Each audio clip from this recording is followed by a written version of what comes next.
tidak diragukan lagi keindahan negara Indonesia sebagai negeri Khatulistiwa. Selain itu, keberagaman suku budaya serta tradisinya menjadi hal yang tidak akan selesai dieksplorasi. Beberapa suku di antaranya bahkan masih menjalani tradisi turun-temurun nenek moyang hingga saat ini. Salah satu dari suku asli tersebut adalah suku Kajang atau Kajang Amatoa yang mendiami kawasan adat Tanah Toa di Kecamatan Kajang, Kabupaten Bulukumba, Sulawesi Selatan.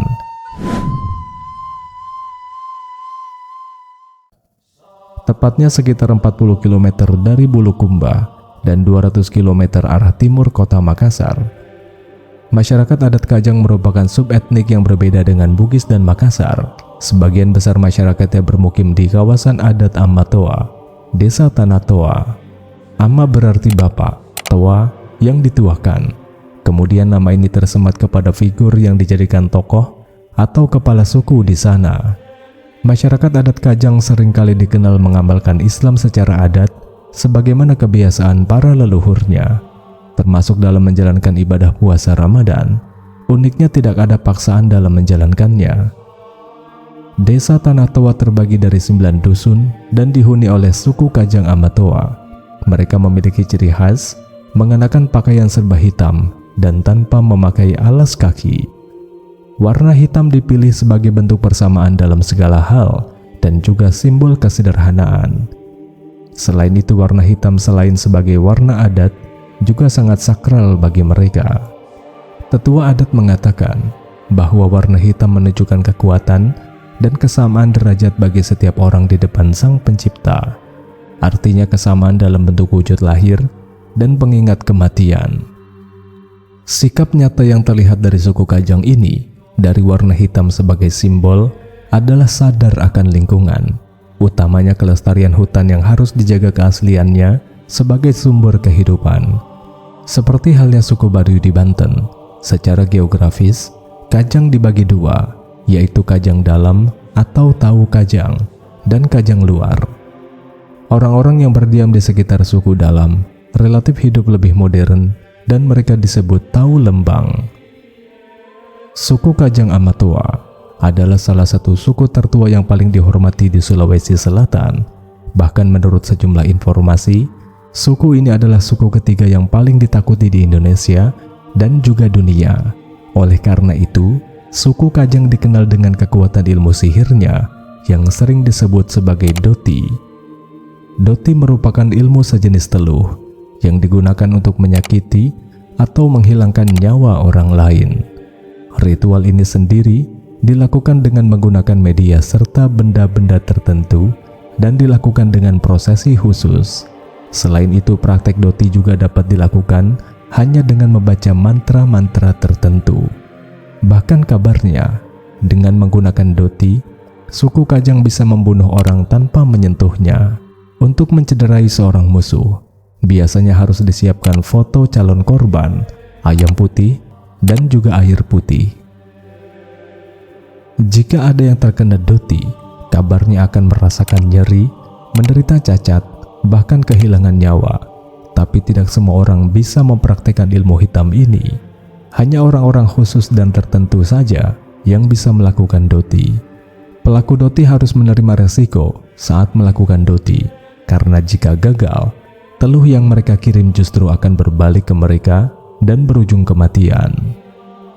Sebagai suku pedalaman, suku Kajang juga memiliki beragam ritual lainnya yang cukup unik, seperti ritual bakar linggis dalam menyelesaikan permasalahan yang berhubungan dengan kejujuran. Linggis menjadi media untuk mengetahui kejujuran seseorang yang disebut dengan Atuno Panroli.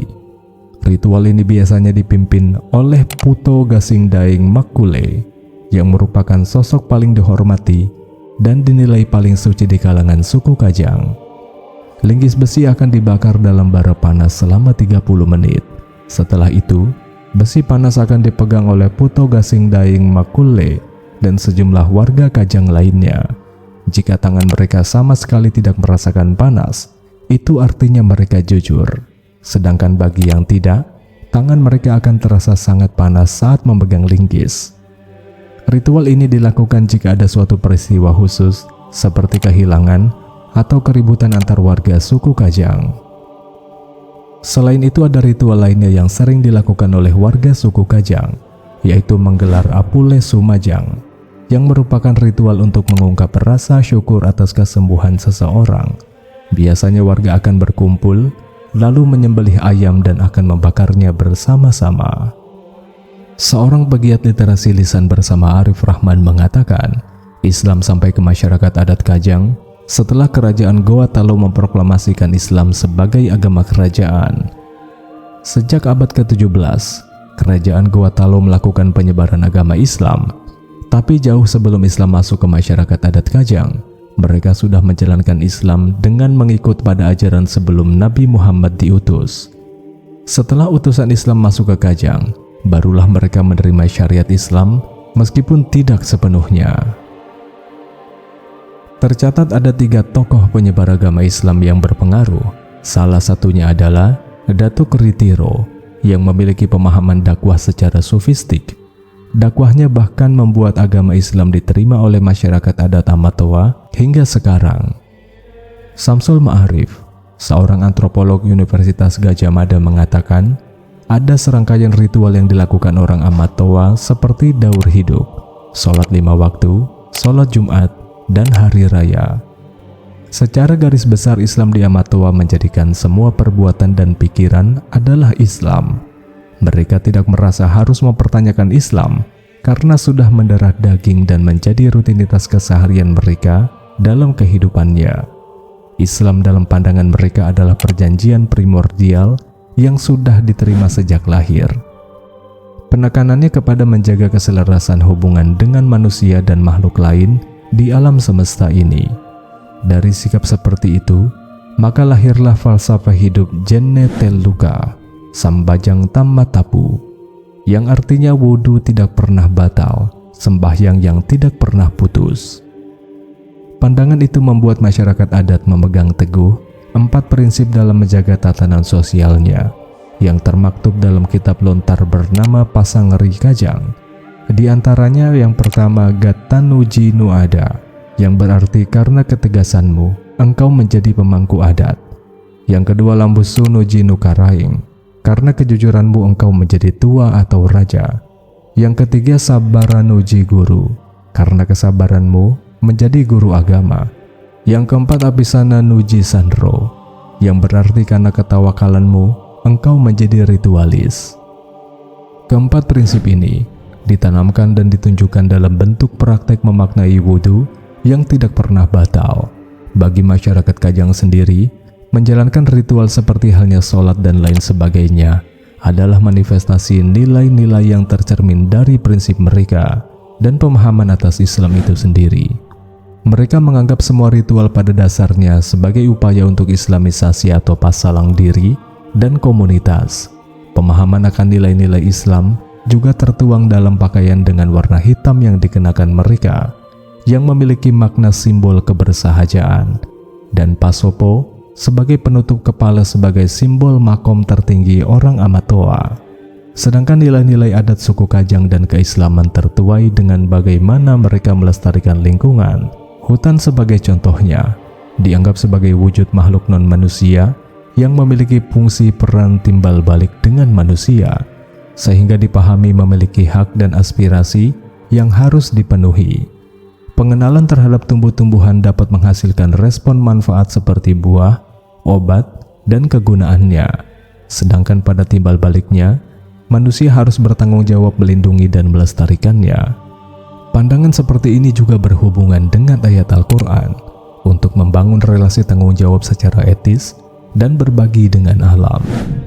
Pandangan dan usaha pengelolaan seperti inilah yang membuat masyarakat adat suku Kajang sangat gigih melindungi hutannya, hingga mereka mendapatkan sertifikat hutan adat. Hutan adat Amatoa tercatat dalam keputusan Menteri Lingkungan Hidup dan Kehutanan Indonesia yang menyatakan kepemilikan hutan adat seluas 314 hektar untuk dikelola secara independen. Masyarakat adat suku Kajang sejak dulu memakai ajaran salang yang secara harfiah berarti selamat. Secara konsep sama dengan ajaran Islam sebelum Rasulullah diutus. Setelah ajaran Islam dibawa kepada mereka melalui utusan suku Kajang sendiri, mereka memandang ajaran Islam dan ajaran selamat memiliki esensi yang sama, yakni keselamatan. Namun pengamalan ajaran Islam bagi masyarakat adat terbagi menjadi dua versi, yakni Islam secara syariat dan Islam secara adat. Kesimpulan ini muncul karena masyarakat adat Kajang memandang yang kita Kajang ajarkan dulu, itu juga yang mereka Islam ajarkan. Yang berbeda adalah Islam sudah melakukan penyempurnaan-penyempurnaan. Mereka menganggap ritual sholat tidak wajib dilakukan, tapi mereka tahu konsep sholat mereka berbeda. Begitu juga puasa, konteksnya berbeda. Pelaksanaan puasa Ramadan oleh masyarakat adat Kajang sendiri terbagi menjadi beberapa jenis. Perbedaan utamanya terletak pada jumlah hari puasa atau persoalan apakah mereka berpuasa atau tidak. Jika digolongkan ada 3 kelompok. Pertama, ada yang puasa mengikuti seperti Islam sunnah wal jamaah. Kedua, ada yang hanya beberapa hari saja. Ketiga, ada yang memang tidak berpuasa sama sekali. Menurut Arif Rahman, ada beberapa faktor yang mempengaruhi masyarakat adat Kajang berbeda dalam menjalankan ibadah puasa. Dia mencontohkan, keluarga besarnya yang dulu tinggal dalam kawasan adat Kajang kini pindah keluar kawasan adat. Kenapa muncul 3 kelompok ini? Karena ada penetrasi pengaruh Islam syariat secara teknis. Jika dipresentasikan, sekitar 60-70% yang menjalankan Islam secara syariat, sisanya masih memegang ajaran leluhur, yakni menjalankan kebiasaan ritual adat.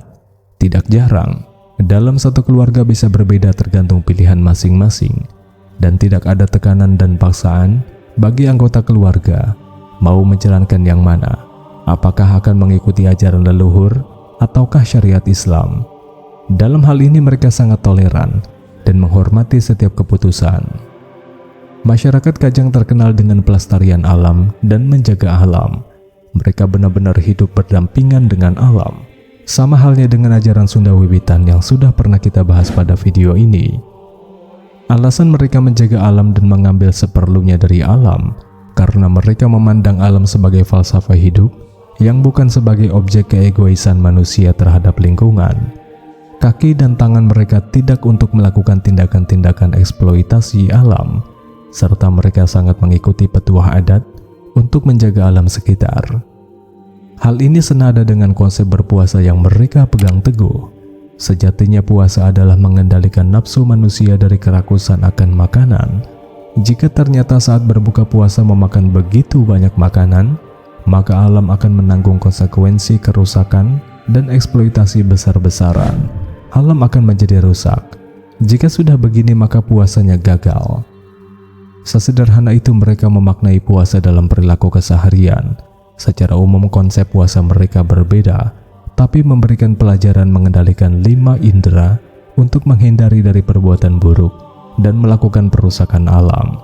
Menurut mereka, puasa merupakan latihan awal untuk menjaga alam, karena alam merupakan manusia itu sendiri. Wallahu a'lam bishawab. Terima kasih sudah menonton video ini sampai selesai. Jangan lupa tonton video lainnya dari channel ini. Wassalamualaikum warahmatullahi wabarakatuh.